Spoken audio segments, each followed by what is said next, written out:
Privilégio Deus aqui.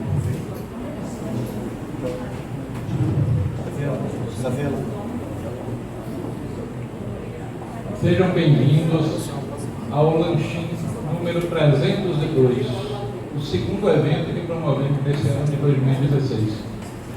Guilherme, essa prática de convidar pessoas para falar com a nossa equipe inicialmente começou em 1987, 88, quando o Marcos convidou o professor Manuel Barros para motivar nossa equipe. E aí cresceu esse movimento e nós percebemos que o Lanchinho poderia crescer para 3 focos. O primeiro, desenvolvimento de pessoas, aquilo que é a base da nossa atuação. Percebemos que os nossos clientes poderiam se beneficiar deles e repartir aquilo que estava bom e melhorando com nossa clientela. E vimos que precisamos também retornar para a sociedade um pouco do muito que ela nos oferece. Além desses focos, os objetivos do Lanchinho são 3 também. Nós temos o primeiro objetivo, que é aprender.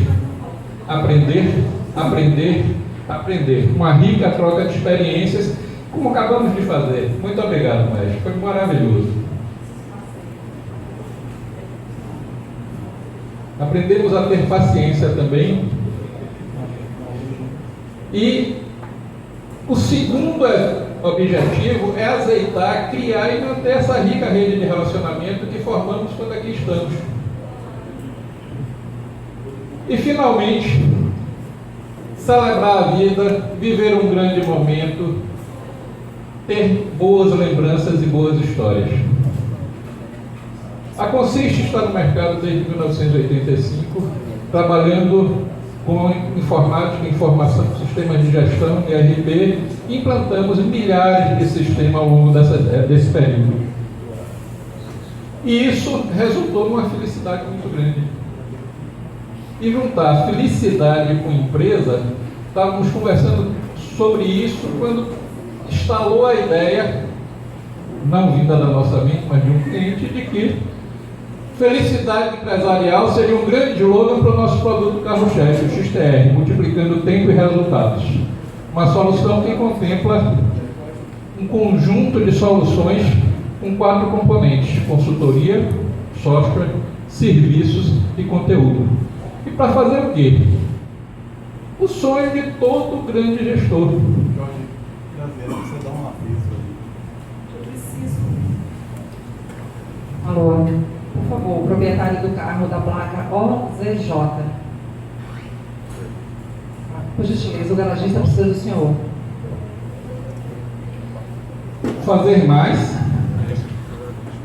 fazer melhor, fazer mais rápido, cada vez mais, em qualquer lugar, e para ser sustentável, gastando menos.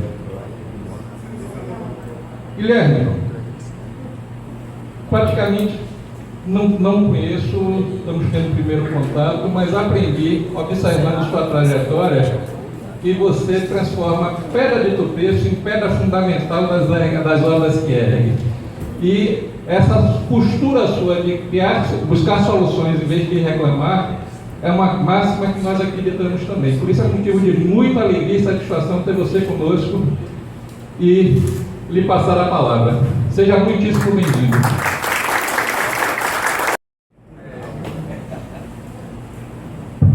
Bom dia, boa tarde. É um prazer estar aqui a convite da Consiste e fazer desse momento um momento de oportunidade para todos nós. É um prazer mesmo, vejo aqui várias pessoas que já têm contato no dia a dia, com muita proximidade, outros que estou vendo pela primeira vez agora, alguns amigos de longas datas, outros amigos mais novos, mas para mim é uma oportunidade. Eu entrava aqui e falava, se cair um meteoro aqui em cima, o PIB de Salvador dá uma balançada, pode ter certeza disso, né? Então amanhã Salvador amanhece de um jeito diferente, mas para mim é uma grande oportunidade, né? Eu de certa forma tenho me orgulhar de um momento como esse, de agradecer as oportunidades e dizer que o que eu puder fazer nessa hora da gente aqui de encontro, um momento de oportunidade para todos nós, vai ser bom, né? Eu vou me esforçar para isso. Bom, o tema é um tema ao mesmo tempo difícil, mas da minha intimidade, não é que é a minha história de vida. Eu vou procurar, logicamente, aproveitar o tempo que a gente tem todos aqui disponíveis e que, logicamente, nos disponibilizamos para contar um pouco da história da minha vida, que pode ser proveitoso para cada um de nós, não fazer uma história centrada em mim mesmo, mas o que eu posso compartilhar dessa história a ponto de colaborar com outras histórias de vida e fazer um intercâmbio nesse sentido. E a primeira questão mais clara, mais objetiva, é justamente de onde eu vim, de onde veio o Guilherme, qual é a origem de Guilherme. Eu sou, e aí meio uma síntese autobiográfica que eu acho que é importante para contextualizar. Eu sou filho de classe média, de uma família de classe média aqui em Salvador. Nasci e sou soteropolitano. Apesar de ter vivido meus primeiros 4 anos de vida num sítio em Lauro de Freitas, ali perto do Bom Preço. Minha mãe e meu pai tinham uma tendência dos hippies da década de 70, então aquela tendência de achar que naquela época, em 1977, eu nasci em novembro de 77, tenho 38 anos, naquela época, de achar que a cidade era uma loucura, e que o isolacionismo quase rural de Lauro de Freitas faria com que a vida fosse mais tranquila. Imaginem comparando a cidade de Salvador de 1977 com a cidade de hoje. Então, os 4 primeiros anos da minha vida eu vivi num sítio em Lauro de Freitas, com minha mãe funcionária pública do Estado, hoje funcionária pública aposentada, e meu pai era professor de História na época de cursinhos. Naquela época nasciam os cursinhos pré-vestibulares, no começo da década de 80, 80, 81, os primeiros cursinhos começaram a surgir. E meu pai era paulista, veio a Salvador já casado com minha mãe, eles se conheceram no encontro estudantil, e ele mudou de São Paulo para Salvador, se casaram, e meu pai, apesar de não ser formado em História, deu aula de História nos cursinhos por um período bom, um razoável período, Então a gente morava em Lauro de Freitas e ambos vinham trabalhar todos os dias de Salvador. Naquela época a gente não se falava em crianças de 3 ou 4 anos com escola, a gente ficava lá no sítio mesmo, ali passeando pelo sítio e passando o tempo da infância, nessa primeiríssima infância lá no sítio. Meu pai faleceu quando eu tinha 4 anos, em 82, eu tinha 4 anos e meio, faleceu num acidente. Ele era do sindicato dos professores e faleceu num acidente em uma obra do sindicato. Ele estava ajudando na construção da sede do sindicato. Foi um acidente grave e traumático para todos nós. Ele caiu do 2º andar, passou 15 dias internado e depois faleceu na Copa de 82. Durante a Copa de 82, minha mãe tinha 32 anos, quase fazendo 32, e ficamos eu e minha irmã, eu com 4 anos, minha irmã com 5, minha mãe funcionária pública do Estado, e uma situação muito complexa para a gente, Talvez a primeira pedra que a gente enfrentou, com a liderança de minha mãe, foi justamente esse momento muito traumático para todos nós. Mas, como você falou muito bem, minha mãe ensinou a gente a não reclamar das coisas, É lógico que uma fatalidade dessa dimensão, para qualquer família, abala muito, e qualquer criança e viúva e todos aqueles sentiram muito isso. Mas eu não coloco isso como um elemento de grande repercussão negativa na minha vida. É uma grande ausência que meu pai sempre fez e sempre fará, mas isso para mim não trouxe um aspecto de vitimização, Eu não me sinto que minha vida foi pior ou melhor por causa disso. Ela foi uma vida diferente dos colegas da escola que tinham Dia dos Pais com os pais, que tinham digamos assim, uma estrutura familiar mais completa e mais robusta, mas minha mãe soube, de forma muito inteligente e hábil, superar isso e criou 2 filhos, que hoje minha irmã é professora da universidade, eu tenho a minha vida privada e também agora na gestão pública, enfim. Conseguimos fazer disso um desafio importante e fazer isso parte da nossa vida, algo que tinha que ser superado, mas entendendo que fazia parte e a gente tinha que superar isso. E de fato acho que isso compõe a minha história, fez parte daquela vida naquele momento, influenciou muita coisa do que eu sou hoje.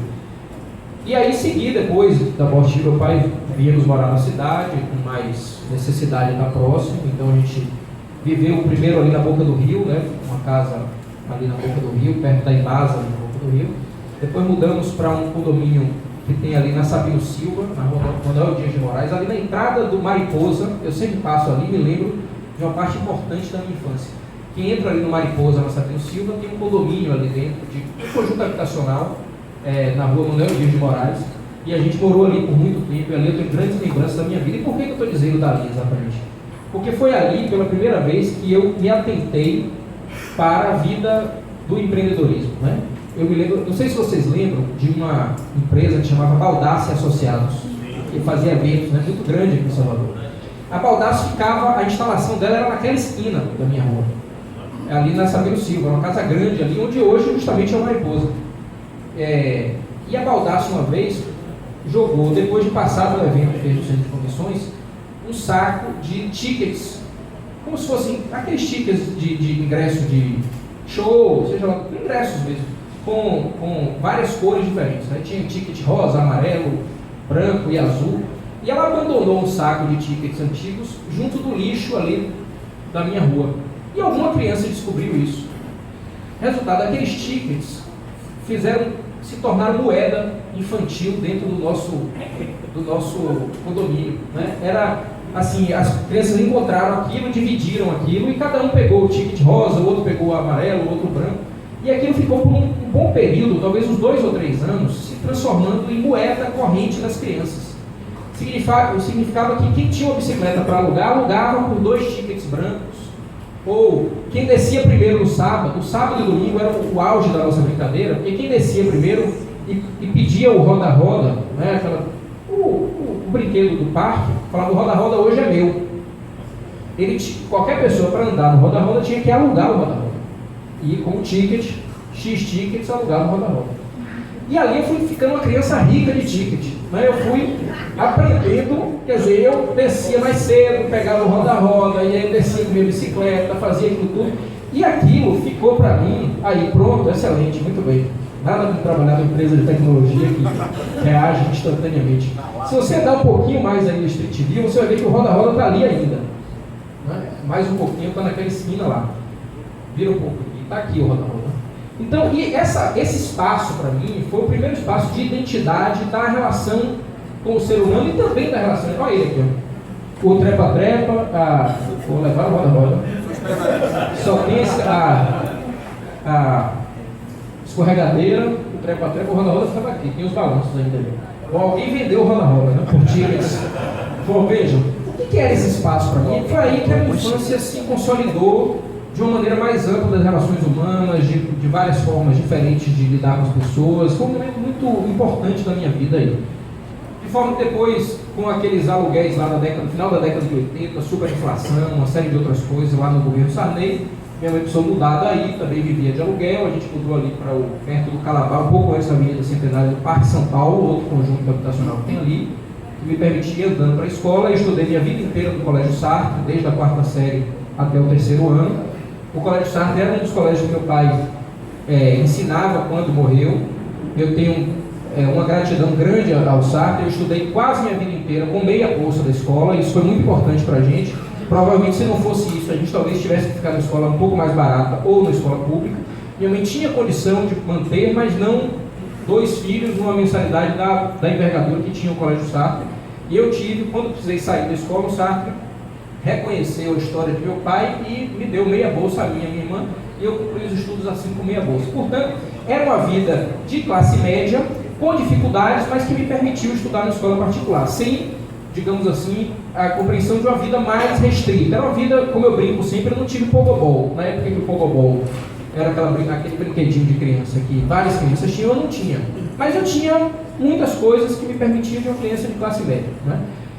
E, de certa forma, o que isso foi impactante na minha vida, de onde eu vim, dessa história toda, para a composição do que eu sou hoje? É a compreensão justamente de uma criança que tinha acesso a outras crianças com alto poder aquisitivo e que vivia também se relacionando com crianças de menor poder aquisitivo, e que as brincadeiras não eram em playground do prédio, mas eu conhecia os playgrounds do prédio, não eram necessariamente completamente na rua, mas eu também conhecia a realidade da rua. Quer dizer, uma formação muito diversificada, de alguém que tinha acesso a algum recurso financeiro, mas não era pleno, ao mesmo tempo tinha colegas com menor poder aquisitivo que eu. Quer dizer, isso tudo me fez, de uma forma muito clara, sob o ponto de vista econômico, a compreensão de um mundo muito diferente, muito complexo e muito heterogêneo.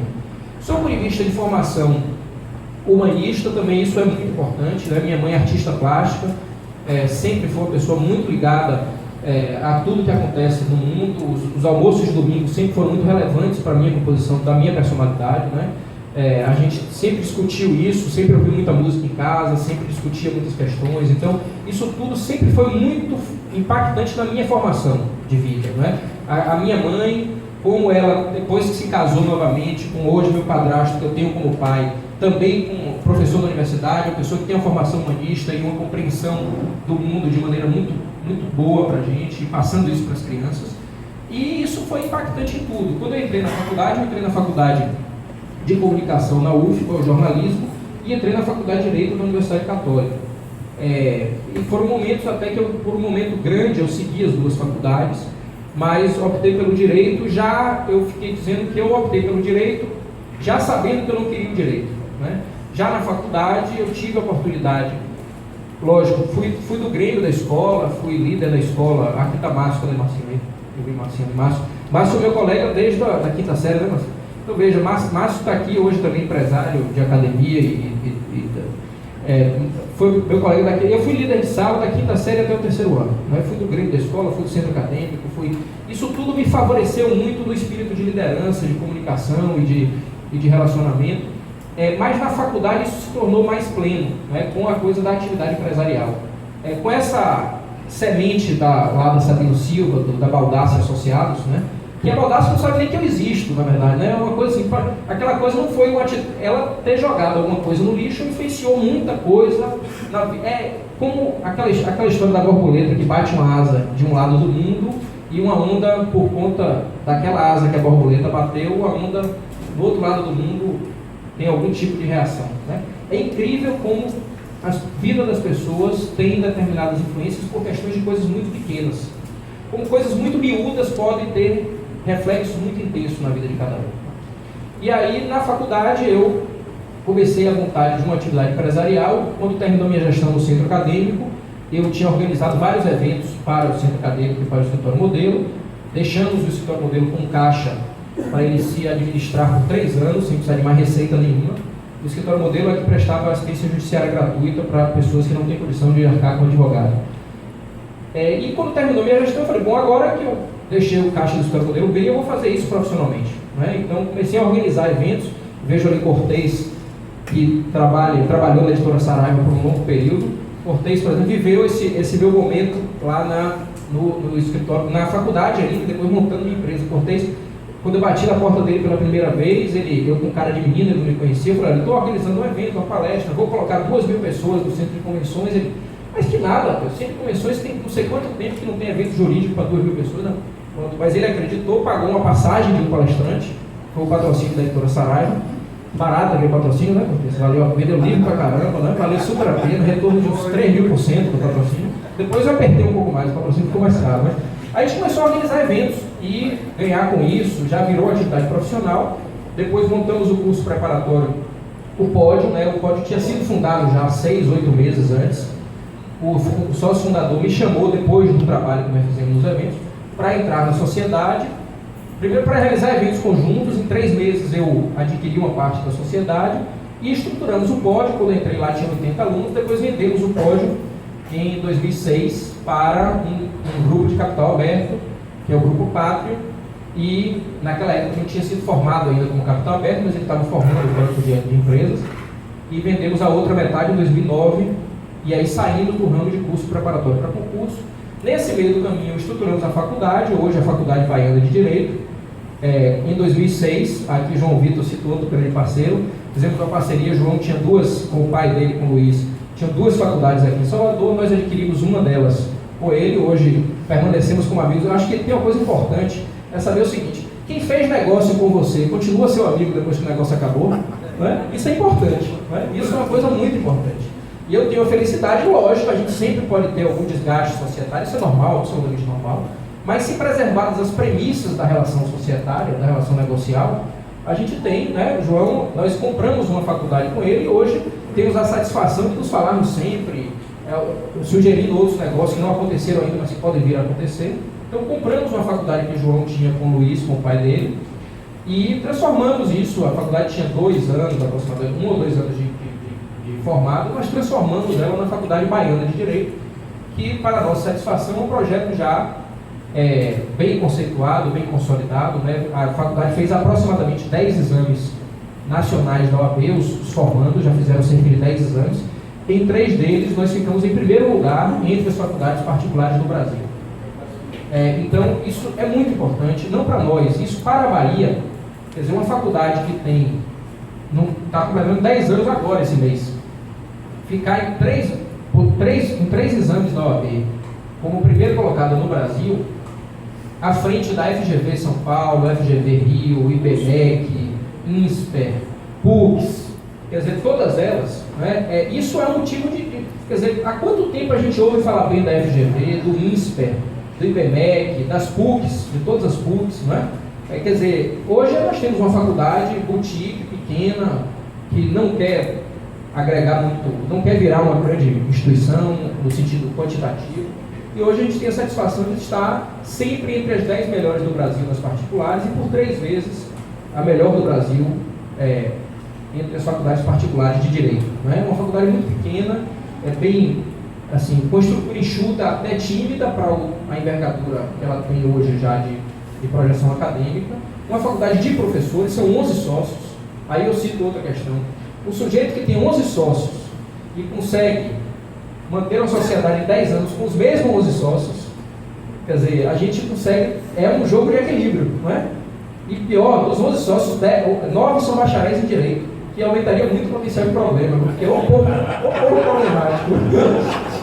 Quer dizer, veja, então, a gente tem aí, dos 11, 9 são professores, só 2 não são professores. Eu acho que é um projeto muito bem sucedido. A gente tem, é uma faculdade que a gente sempre caracterizou como uma faculdade de professores. É a faculdade que o professor tem muita autonomia, não nos interessa se o professor está aprovando ou reprovando muito, ele tem autonomia dentro da sala de aula, ele tem toda a liberdade para fazer o trabalho. Quer dizer, a gente tem um projeto muito vitorioso, né? E além, por exemplo, do projeto educacional, eu vivo uma experiência que eu considero muito boa na área imobiliária, na área de imóveis, né? Eu comecei a gostar muito dos imóveis quando comecei a descobrir, e o saldo econômico que eu vinha tendo nos projetos educacionais eu fui aportando na área imobiliária, e isso me ajudou muito a construir um patrimônio que me deu uma segurança boa para a vida, não é? Então, a questão imobiliária, que muita gente diz que é um investimento conservador, eu vou te dizer, eu já perdi dinheiro com muitos negócios na minha vida. Com imóvel, eu nunca perdi. Nunca. Já arrisquei em várias outras coisas, já me dei mal, já me dei bem. Com imóvel, eu nunca perdi. Lógico que imóvel é aquele investimento que você tem que saber que nem sempre ele vai dar a liquidez imediata que você espera, né? Nem sempre o imóvel vai te dar naquele momento, se você vendeu o imóvel, pode ser que você, às vezes, eventualmente, nem recupere o que você investiu. E aí, veja, alguém vai dizer, mas eu comprei um apartamento em tal lugar e está valendo menos hoje. Normal. Esse é o ciclo, né? Eu não invisto em apartamento, eu moro num apartamento alugado, hoje. As pessoas falam assim, pô, você surpreende, eu moro num apartamento alugado. Porque foi uma decisão minha de não imobilizar X reais. O aluguel sobre aquele investimento é 0,3 hoje, é o que eu pago em relação ao que o meu apartamento vale, 0,25, 0,3. Eu preferi continuar morando no apartamento alugado e continuar constituindo investimentos em imóveis, inclusive, mas com outra característica, com outra forma. É um pensamento, digamos assim, incomum, muitas vezes. É um pensamento incomum. Desde que você esteja bem com sua esposa, que normalmente as esposas é que gostam dos apartamentos próprios, né?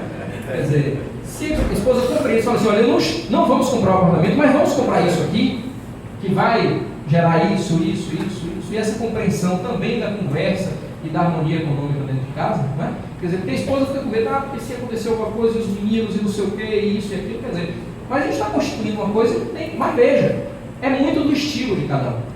Eu fico brincando, talvez porque eu tenha me mudado tanto durante a vida.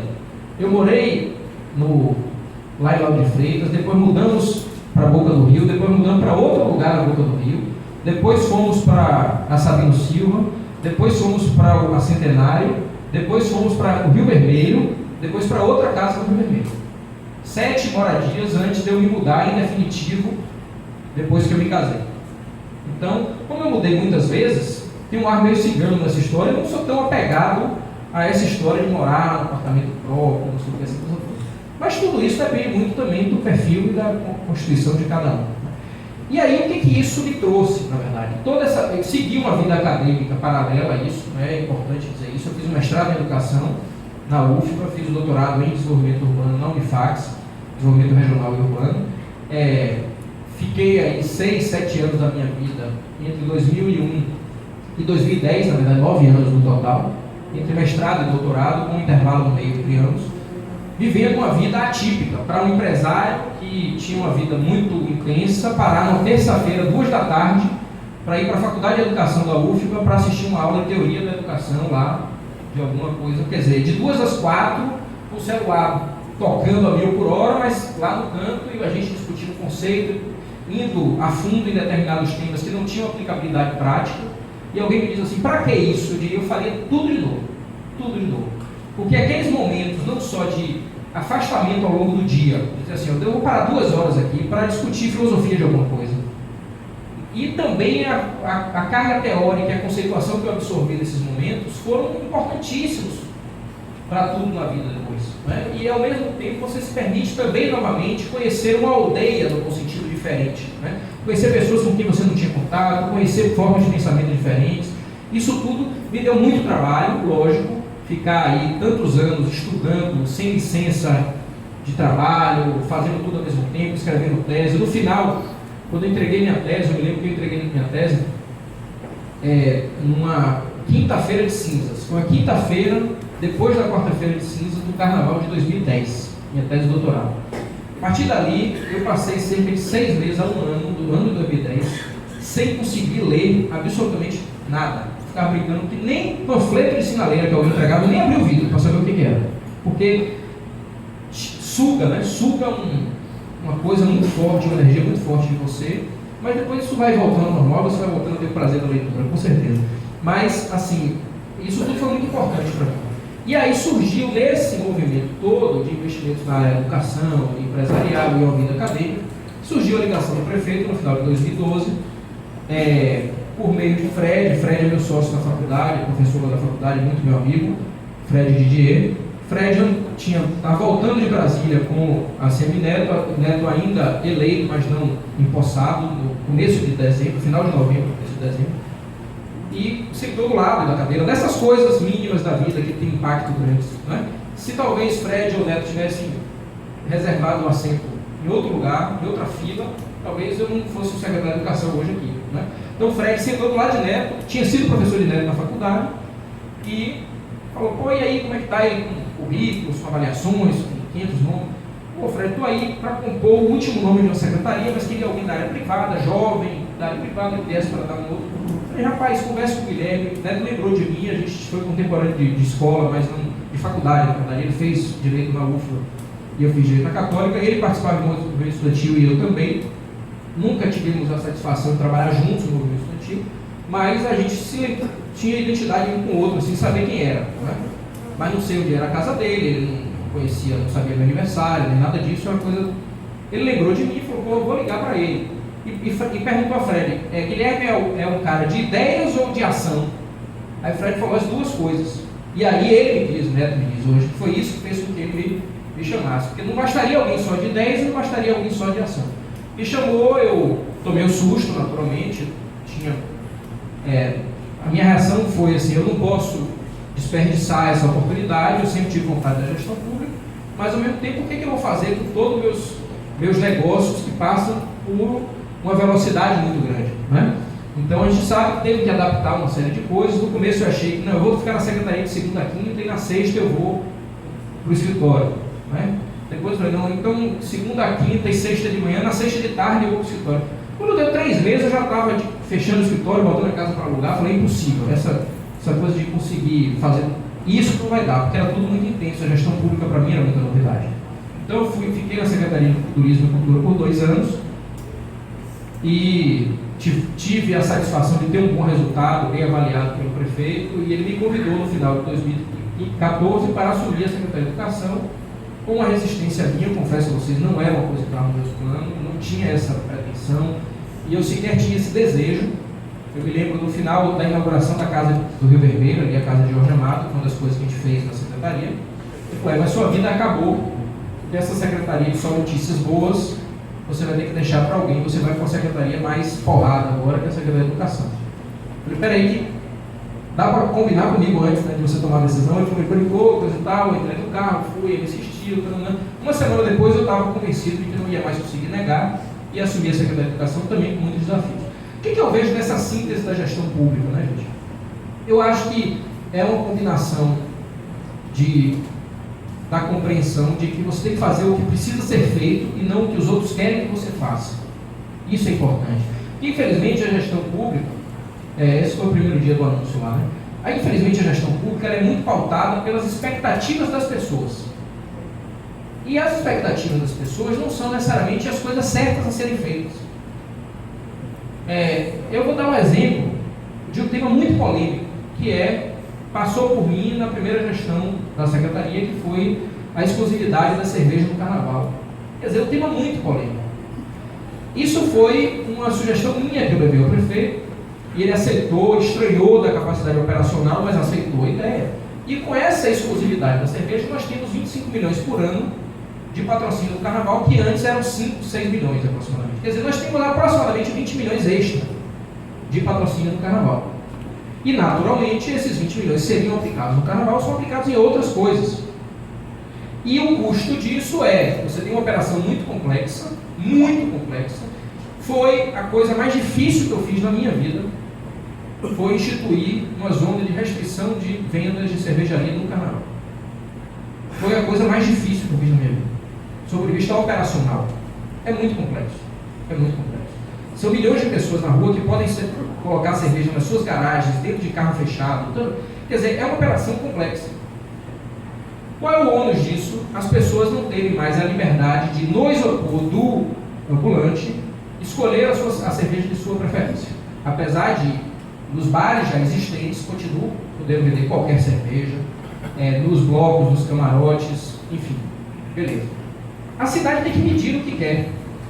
Vale ou não vale? Não sou eu que vou medir, a cidade está discutindo isso. Se hoje chegasse o prefeito e dissesse, se esse modelo fosse um modelo de 20 anos, já instituído, e o prefeito dissesse, espera aí, não, que é isso? As pessoas têm o direito de escolher a marca da sua cerveja. Não quero mais o patrocínio dado há 20 anos. Vou colocar 20 milhões de recursos públicos e tirar o privado, portanto, para que as pessoas tenham o direito de escolher a sua própria cerveja no isopor do ambulante. E aí?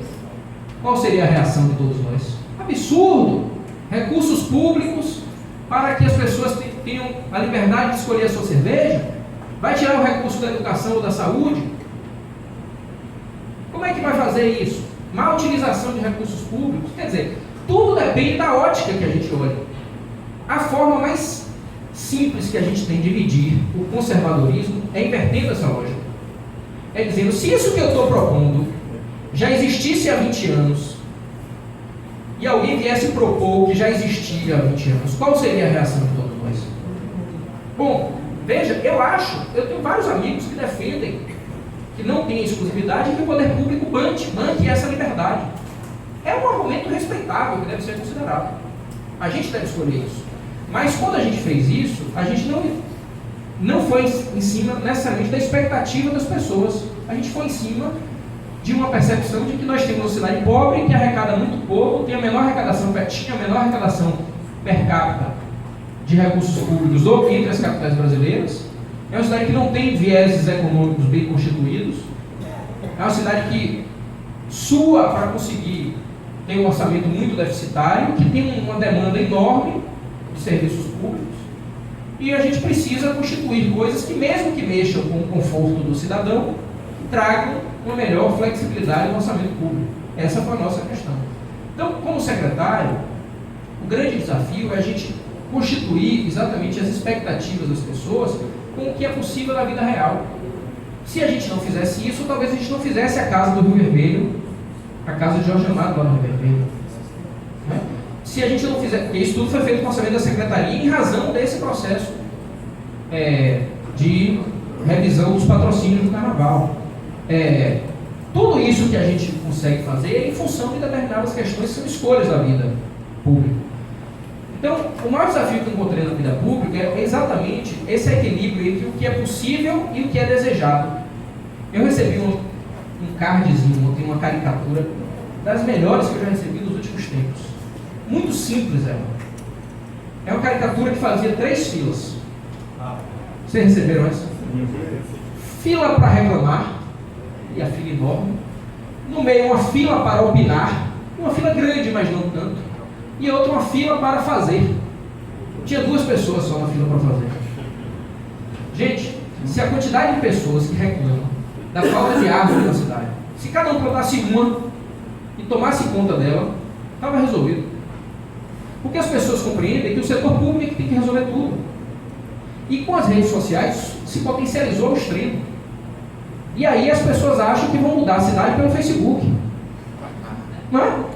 Se o Facebook mudasse a cidade, a gente estava bem pra caramba. Porque curtir. Plantar uma árvore não é curtir a página da árvore no Facebook. É ir lá e plantar.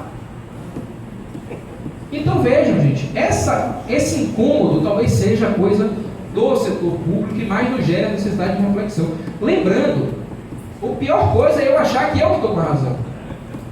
Não é porque eu estou lá que eu estou com a razão, porque eu estou vendo de perto. Eu não gosto desse argumento. Diz assim, eu que estou vendo, eu que tenho razão porque eu estou vendo de perto. Não é isso. Mas eu que estou vendo de perto, como vários de vocês já veem cada dificuldade de perto, temos a compreensão de contemporizar mais as coisas, de contextualizar mais. E de achar o seguinte, na minha secretaria, eu tenho 1 bilhão e 200 milhões de orçamento. 87% do orçamento é para pagamento de pessoal. 87%. 13% é para custeio e investimento.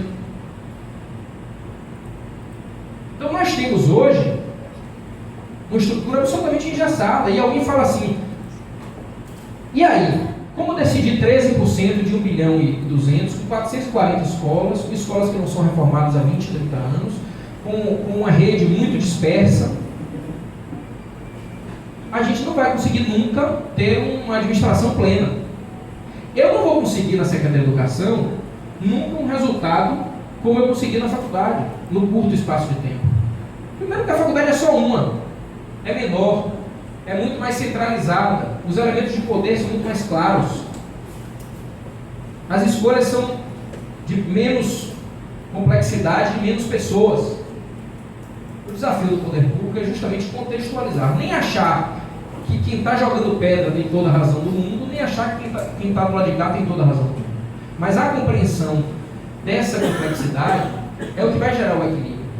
Se coloca no lugar do outro, porque a melhor coisa que tem é curtir página no Facebook criticando, dizendo assim, o que eu fiz hoje? Porque hoje eu já fiquei na secretaria de 8 e pouco até agora, e de tarde eu vou voltar. É isso que eu estou fazendo pela minha cidade, porque eu acho que é razoável pensar que o que eu ganho de remuneração na secretaria é infinitamente menor do que eu ganhava na minha vida particular. Então não é um elemento econômico, são 2 coisas que me fazem estar na gestão pública. Uma é a sensação real de colaborar com a cidade e poder contar essa história. Aqui, por exemplo. Se eu não fosse secretário, talvez eu fosse chamado como empresário, talvez eu não fosse chamado. Eu poder contar essa história e dizer aos meus filhos o que eu faço é importante para mim. E a segunda coisa é o ego. O ego mesmo, a vaidade. Né? Que muita gente fala assim, o ego dele é enorme, a vaidade é enorme. Gente, a nossa vaidade é muito importante para todos nós. Porque ela é fruto do orgulho que a gente tem das coisas que a gente faz.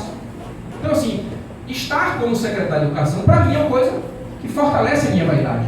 Lógico, essa vaidade é uma vaidade equilibrada, singela, cuidadosa, que não ultrapasse os limites do razoável, que não faça com que você se sinta todo poderoso, né? Melhor do que ninguém. Então, esse equilíbrio é o que me faz estar como secretário. De ter histórias boas para contar, de ter uma pilha enorme de recorte de jornal para mostrar aos meus filhos num tempo que talvez nem o jornal exista mais, quando eles tiverem 20, 30 anos. Eles vão olhar e falar, sim, papai, isso está impresso no jornal, significava o quê naquela época? Porque hoje a gente vê na internet. Então, eu ter essa pilha de jornal para mostrar de coisas que a gente fez, satisfaz o ego, satisfaz a missão de dever cumprido, e satisfaz a visão do que a gente pode colaborar com a cidade. Mas cada um que está ali dando curtir no Facebook fez o que hoje pela cidade? Fez o que? Plantou a árvore, protegeu uma árvore já plantada, estacionou em cima da calçada ou não, furou o sinal ou não furou o sinal, jogou o lixo pela porta do carro, coisas singelas, muito simples. Ou só entrou para dar porrada, porque a porrada só custa um curtir no Facebook. É só o movimento do dedo, mas ficou muito fácil. Quer dizer, ter causa hoje em dia é a coisa mais fácil do mundo. Defender uma causa é a coisa mais simples do mundo. Agora, como é defender a causa real? De fato, na vida como ela é. Então, é isso assim, que eu acho que eu podia trazer. Logicamente, deixar um tempo final aqui para alguma observação, alguma provocação, né? Eu tinha combinado assim essa presença de hoje. Às 14 horas eu tenho uma consulta. Esqueci de falar de meus filhos, vou falar, né? Eu tenho que falar sempre, talvez fique incompleto se eu não falar. Eu tenho 4 filhos, são 4. Nina tem 8 anos, Theo tem 6, vai fazer 7. Quando eu falei que eu ia dobrar as vagas de educação infantil, o prefeito virou para mim e falou assim: é interesse pessoal, né? Vai querer aumentar as vagas. Lógico que ele fez essa provocação, essa meta de dobrar as vagas, e eu falei que achava que dava para cumprir. E aí, logicamente, eu tenho uma filha de 8, Nina, um filho de 6, que é Theo, vai fazer 7 agora, um filho de 3, que é Tom, e um de 1 ano e meio, vai fazer 2 agora em março, que é Dan. São Nina, Theo, Tom e Dan, 4 crianças que, de tudo que eu fiz na minha vida, talvez são mais empreendedoras de todas. Mas eles naturalmente, e aí eu falei de Nina, porque às 14 horas eu tenho uma consulta com ela ali na Petua. Eu calculei com o meu motorista aqui, se eu sair 10 para as 2, a gente consegue chegar, mas eu não queria atrasar, mas deixar aí 15, 20 minutos para esse papo final aí, com quem quiser fazer perguntas, questionamentos. Pedir desculpa, logicamente, por ter que sair tão cedo, mas agradecer essa oportunidade.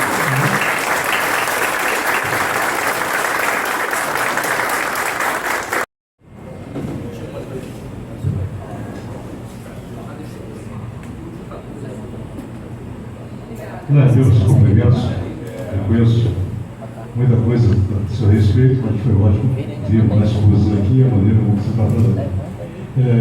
Estou preocupado aí com o seu tempo, esse compromisso também, os compromissos familiares são relevantes, que a gente se dedica muito, e da culpa é preciso cuidar do isso e a família. Eu vim aqui, como eu já sabia de parte das coisas, eu estava muito curioso com a necessidade disso. Eu estou vendo o esforço que a administração municipal vem fazendo na área de educação. Umas coisas que são previsíveis e normais, você falou dessa rede escolar, como recuperar isso, como trabalhar com isso, com a limitação da formação dos professores, sabe de coisa. Mas você, e eu sabia que você tinha feito esse mestrado em educação, e o prefeito também dela tem uma compreensão nítida da importância da educação como política, mais do que todos os programas que estão acontecendo na cidade, a OLA e o BR, eu acho que para o futuro que se espera em relação a Débora, você e etc., é fundamental o êxito na área da educação, não apenas na forma, mas no conteúdo. Eu sinto que há alguma coisa que a imprensa não consegue, a mídia não consegue perceber, e que a gente fica curioso de saber. Você está muito correndo, mas você tem uma capacidade de síntese, se você pudesse dar pelo menos 5 minutos desse conceito, eu agradeço. Diga aí, também tinha uma pergunta ali, como já faz São 3 perguntas para a gente fazer um bloco. A experiência com a contribuição à construção do material pedagógico. Pode fazer. Boa tarde a todos. Parabenizo ao Consiste pelo evento. Eu não vou fazer uma pergunta, só quero fazer um registro.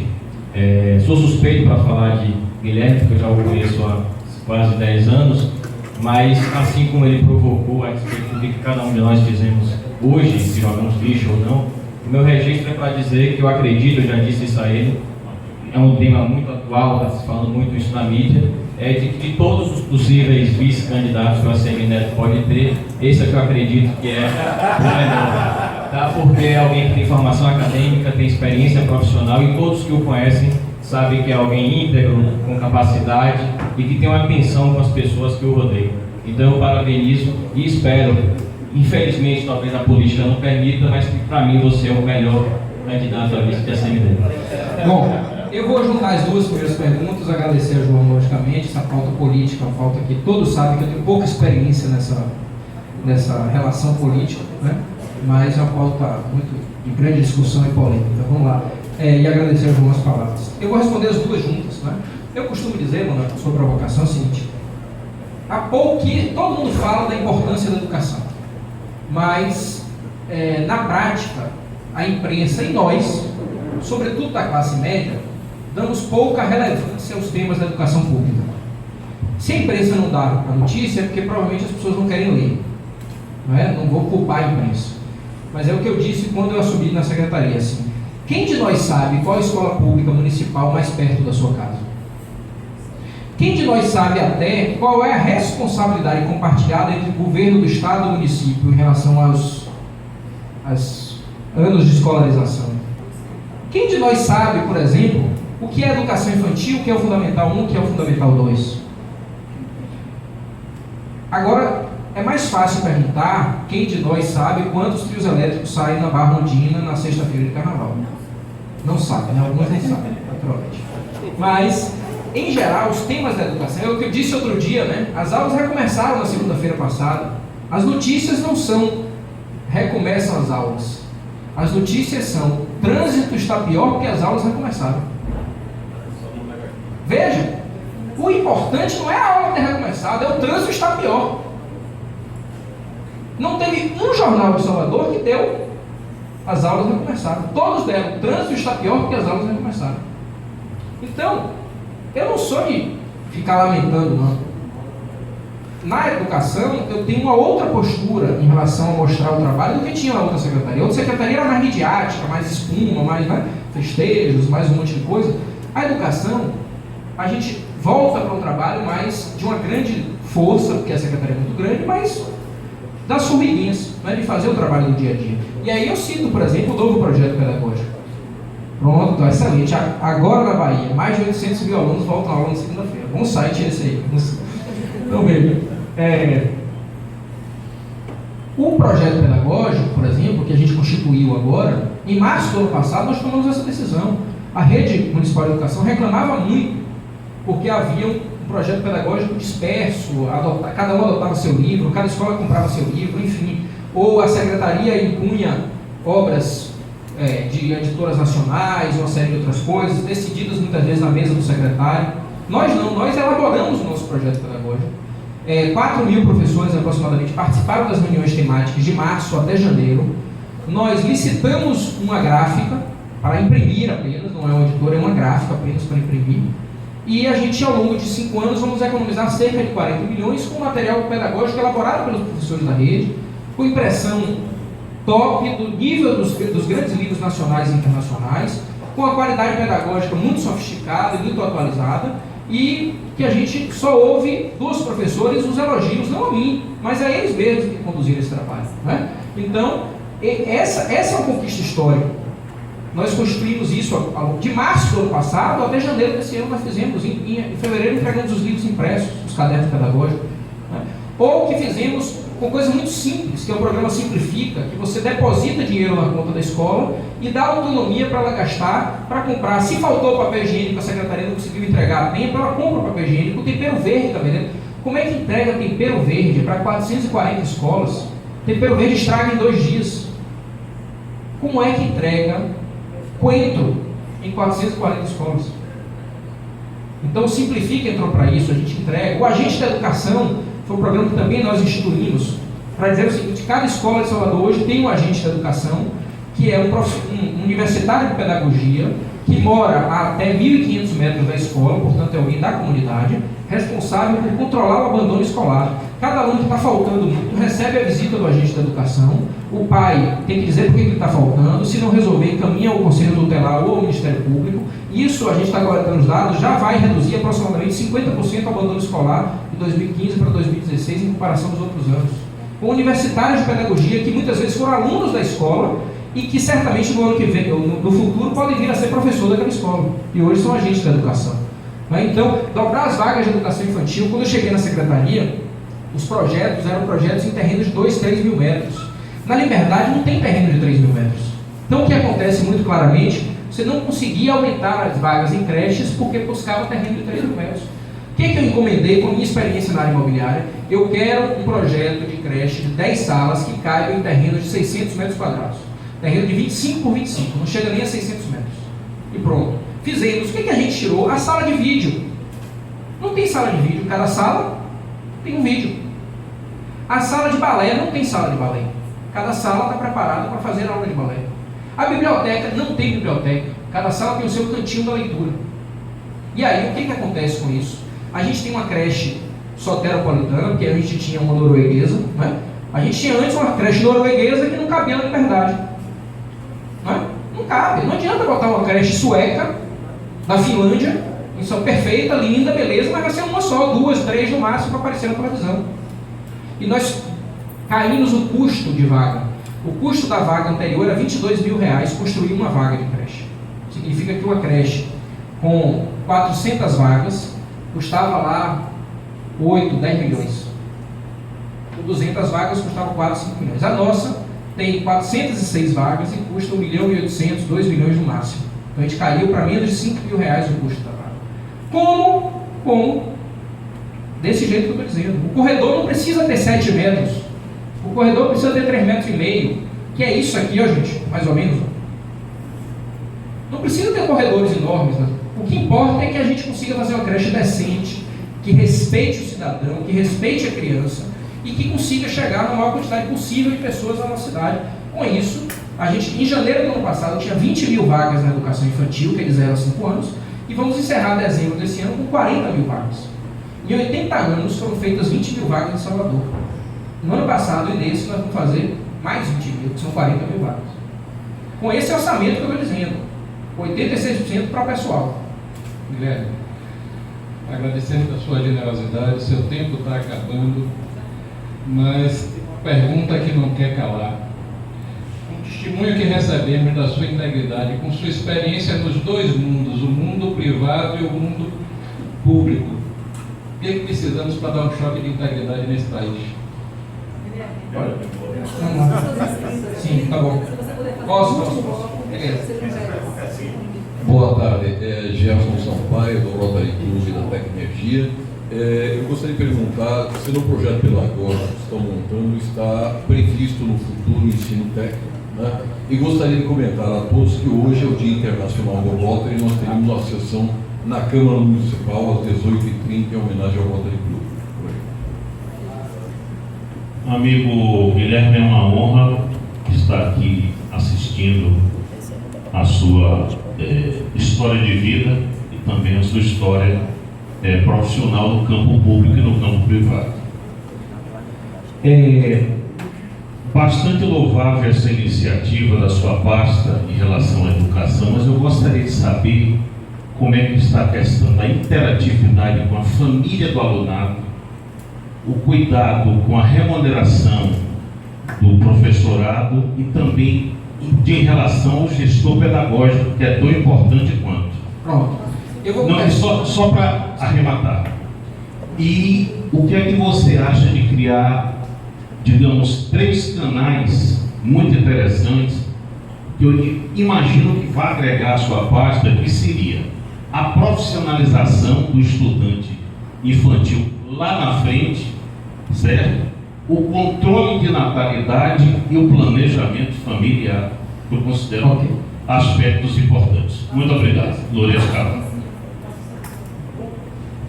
Olá, Guilherme. Bom, eram 3 e deram para mim. Em primeiro lugar, meus parabéns, quero dar os parabéns à Francisco e a você, Guilherme, pelo fato de nos estar brindando com essa informação precisa, necessária, correta. Na linha da questão política relacionada com a educação e sua função, eu quero dar as boas-vindas do PPS à sua... Vamos ser objetivo na pergunta, porque a limitação de tempo é real. Tá ok, eu estou entendendo. Mas de qualquer jeito é importante que diga que eles é bem-vindo e vai aí o seguinte: o que é que a gente precisa fazer para, repetindo a pergunta do companheiro, dar uma direção para esse país? Obrigado. Eu vou começar pela primeira. Eu não acredito no choque de integridade. Eu não acredito em fato. Eu acredito em cultura e que as coisas avançam gradativamente. A grande perda do país é achar que a gente vai mudar o país de uma hora para outra. O país é formado por seres humanos e os seres humanos não vão mudar de uma hora para outra. Não no sentido coletivo, individualmente alguns até mudam. Então eu não acredito, eu acho que o que a gente pode fazer pelo país, em parte está sendo feito. Isso tudo que está acontecendo é uma reação institucional que o país está tendo a absurdos que são cometidos historicamente. Enquanto as instituições estiverem fortes, e aí sim eu acho que a grande colaboração é fortalecer as instituições, eu acho que o país vai avançar. Isso tudo que está acontecendo, para mim, não é uma queda do país. É um avanço institucional do país. Eu acredito nisso. Acredito muito nisso. Não é um avanço institucional porque os governantes atuais querem, não. É porque o país se constituiu nos últimos 20, 30 anos como um país que foi crescendo e valorizando suas instituições, não importa quais governantes passaram. As instituições individualmente ou autonomamente estão se fortalecendo. Né? Em relação às perguntas, primeiro de ensino profissionalizante, de fato não é o nosso foco, não é uma atribuição muito focada na atribuição municipal. Eu prefiro trabalhar com focos e com responsabilidades mais segmentadas, e o ensino profissionalizante não está nesse foco nesse momento. Em relação a tecnologia, sim, estamos trabalhando. Eu viajo com o prefeito na próxima semana, a gente vai à Califórnia, ao Vale do Silício, vamos investigar muitas coisas do Google, Edu e de várias outras instituições que estão fazendo educação mais dinâmica, e para o nosso centro de formação integral, de educação integral, que a gente lança em maio, muita coisa em plataformas de tecnologia vai ser usada. Né? A gente viaja na próxima semana para isso, inclusive. E por fim, a questão da valorização do professor. Eu queria devolver a pergunta. Quanto ganha, na sua opinião, um professor da rede municipal 40 horas? Na minha... Seu chute. No meu chute... Por favor, direto ao número. Deveria ganhar no mínimo... Não, quanto ganha? Quanto ganha? Não tenho ideia. Mas chute. 3 mil reais. 2,5, 3 mil. Pronto. Beleza. Um professor da rede municipal de 40 horas, hoje da rede municipal de Salvador, ganha R$ 5.700 na hora. Ontem teve assembleia.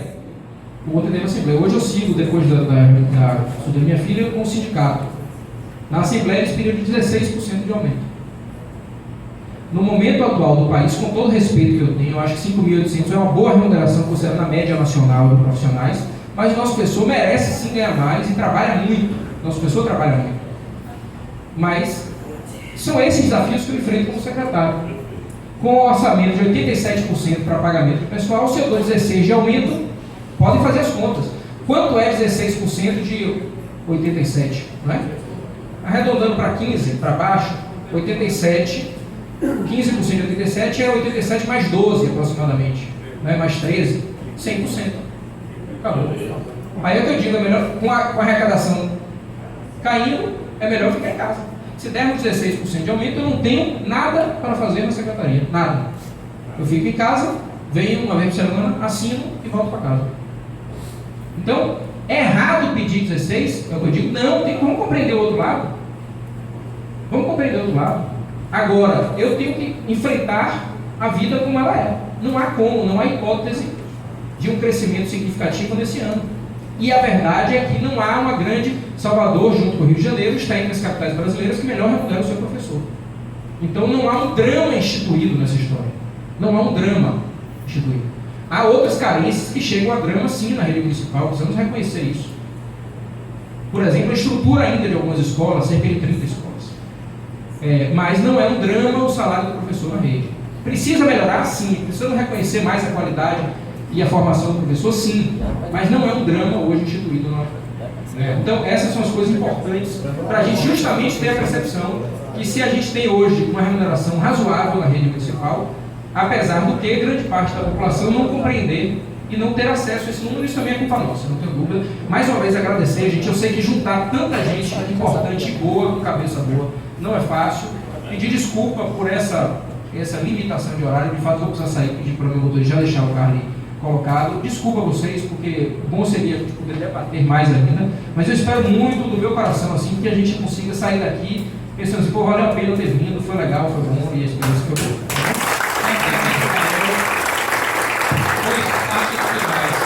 Uma lembrança da Francisco para marcar esse Obrigada, momento. muito obrigada. E, tipicamente, nós fazemos uma foto comunitária. Então, vamos pedir que fique aqui de frente para cá e vamos levantar para tirar uma foto do conjunto.